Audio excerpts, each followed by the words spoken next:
नमस्कार मित्रांनो, कसे आहेत? मजेत ना? मी पण एकदम मजेत आहे बघा. आणि आज झकासपणे दुकानात निघाला आणि पप्पा गावाकडून आले बघा. कशी खात्यात आणि तेव्हा माझा भाऊ बघा कसा हेल्मेट उचलताना निघतो. मस्तपैकी आपल्या राणीपाशी आलो आणि डायरेक्ट सेल्फ मारला आणि तसंच एकदम भंगाट निघाला ना. ह्या काही आमच्या इथं कचऱ्याची गाडी आलेली, तेवढंच काय तर भंगाट निघलं की बघा इकडे तिकडे न बघता नाही का आपण निघालोत. कारण आपलं वातावरण आणि आपण एक नंबर असतो. तेवढंच काय ते बघा इथं एवढं बना नाही लवकर, एवढे खड्डे झालेत ना तुम्हाला काय सांगा. असा वैताग येतो ना, तरी आपण नाही का मागं पुढं न बघता नाही का एकदम हाय स्पीडने निघालोत बघा. तेवढंच काय तर मग आम्ही नाही का ते आमच्या एरियामध्ये पोहोचलो बघा. एरियामध्ये पोहोचलं की हा एक कोपरा लवकर बना नाही बघा, लय घाण झालाय आणि रोड इतके भारी आहे ना काय सांगा तुम्हाला आमच्या इकडची काय सांग. तसंच दुकानापाशी पोहोचलो की नाही का मस्तपैकी आपला ब्लोअर घेतला आणि धूळ पूर्ण झाडून काढली. आणि तेवढंच काय तर मग आपल्या मशनी सुद्धा एकदम चकाचक साफ केल्या. कारण आमच्या इथे अशी धूळ उडायला लागली ना, एकदम धूळ धूळ झाले. तसंच मग आपण कामाला तर नाही का मस्त आपल्या मशनीचं दर्शन घेतलं आणि कामाला लागलो. मग भूक लागली म्हणजे नाश्ता नाही गेलो, मस्त मिरची आणि वडापावचा नाश्ता केला बघा. वडापाव एकदम झकास होता. पण त्या आणि पप्पा बी बघा आज दुकानात आले, उशिरा आले पण आले.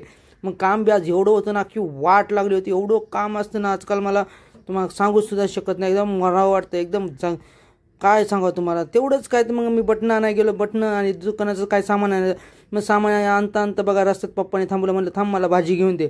मग पप्पा भाजी घेत राहिले की मी माझा चेहरा बघत बघा कसा बसतोय. कारण धूळ आणि मातीने एवढा घाण झालता ना काय सांगा तुम्हाला. आज झोपायला बी भेटलं नाही, खायला बी भेटलं नाही. म्हणलं विचार करू आता काम आहे तर कामच करावं म्हणलं.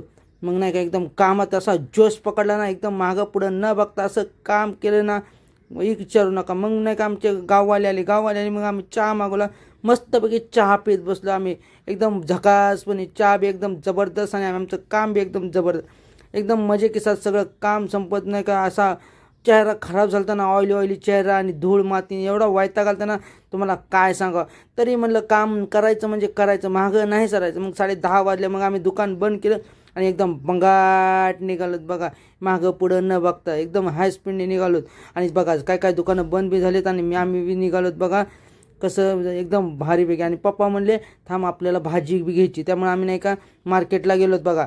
मार्केटला घुसलो की नाही का भाजी बी आम्ही घ्यायला लागलोत बघा. एकदम मस्तपैकी मार्केटपाशी पोहोचलो आणि पप्पा म्हणजे थांब इथं थांब. मग आम्ही इथं थांबलोत आणि भाजी बिजी घेतली सगळी.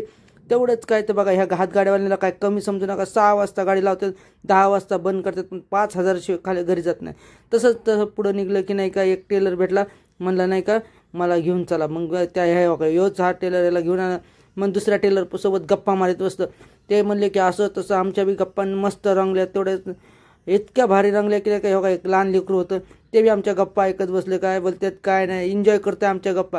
तेवढंच नाही का ते लेकराला बी वाटलं ये प्रोफेशनल आहे, कुछ ना कुछ कमाते है.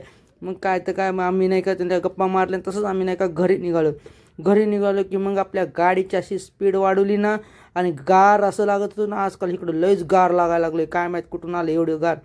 तसंच नाही काही लोक तळ्याच्या बाजूला क्वार्टर बी मारतात आमच्या इकडं. कारण नाही का मस्त असं म्हणलं तर क्वार्टर मारतात. तर रॉंग साईड मारून मी नाही का आमच्या बिल्डिंगमध्ये पोहोचलो. आणि नाही का तुम्हाला आपली